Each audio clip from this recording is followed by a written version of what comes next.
নমস্কার বন্ধুরা, বিক্রমী চ্যানেলে আপনাদের সকলকে স্বাগত জানাই। তো আজকে আমি আপনাদের দেখাবো এই যে একটা গন্ধরাজ ফুল। এটা হচ্ছে একটা হলুদ রঙের গন্ধরাজ। তো এই গাছটি আজকে আমি টবে লাগিয়ে আপনাদের দেখাবো। এই যে বন্ধুরা দেখুন, এই যে দেখুন, এটা একটা 5 ইঞ্চি টবে লাগানো আছে। গাছটা কিছুটা লম্বা হয়ে গিয়েছে।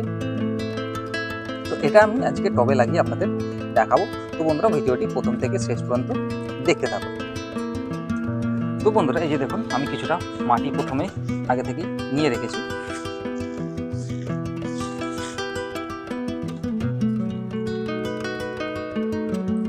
তো এই গন্ধরাজ ফুল গাছ লাগানোর জন্য আমি কিছুটা প্রথমে জৈব সার মাটির সঙ্গে মিশিয়ে নেব।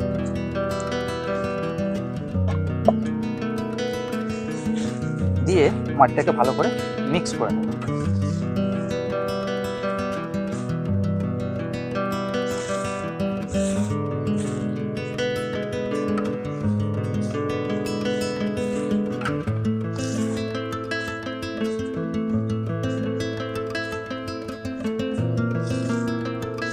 দেখুন বন্ধুরা, মাটিটা মিক্স করা হয়ে গিয়েছে। তো এবার এই গন্ধরাজ ফুল গাছটা লাগানোর জন্য আমি এইরকম একটা মাটির 7 ইঞ্চি টব ব্যবহার করব।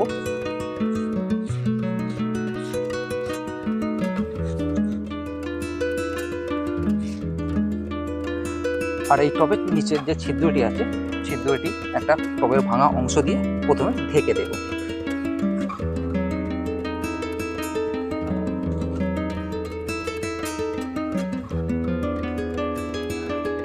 ঢেকে দেওয়ার পরে প্রথমে কিছুটা মাটি এতে ভরে নেব।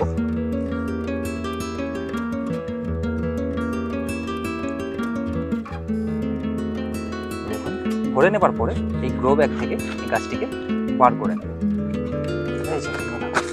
দেখুন কি অবস্থা। এই যে বাইরের দিকে যে শিকড়গুলো আছে, সেগুলোকে কেটে বাদ দিয়ে দেবো প্রথমে। এই যে দেখুন কত শিকড়।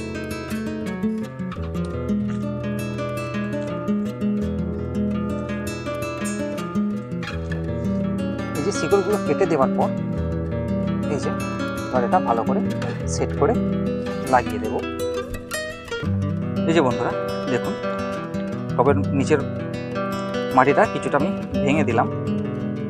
তো এবার এই গাছটিকে টবের মধ্যে এইভাবে ভালো করে সেট করে লাগিয়ে দেব।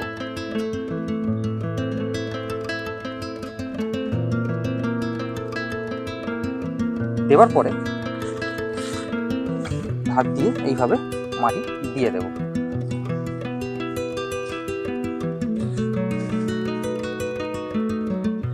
এই যে দেখুন, মাটি দেওয়া হয়ে গিয়েছে।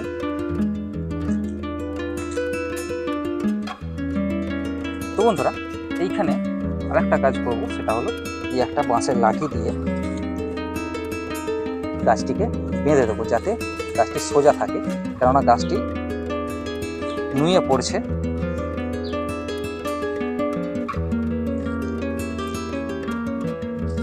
যে দেখুন, এইভাবে গাছটিকে প্রথমে এই লাঠির সঙ্গে ভালো করে বেঁধে দেব।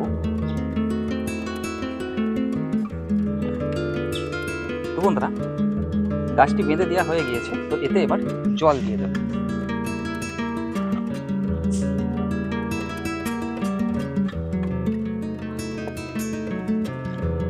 তো বন্ধুরা, এই যে দেখুন, গাছটিতে জল দেওয়া হয়ে গিয়েছে। এই দেখুন, গাছটিকে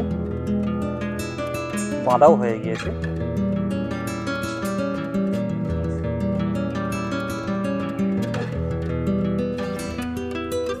তো বন্ধুরা, এই গাছের পরবর্তী কি পরিচর্যা বা পরবর্তী কি স্টেপ আমরা নেব, তো সেই সম্পূর্ণ ডিটেলসে ভিডিও আসবে কিছুদিনের মধ্যেই।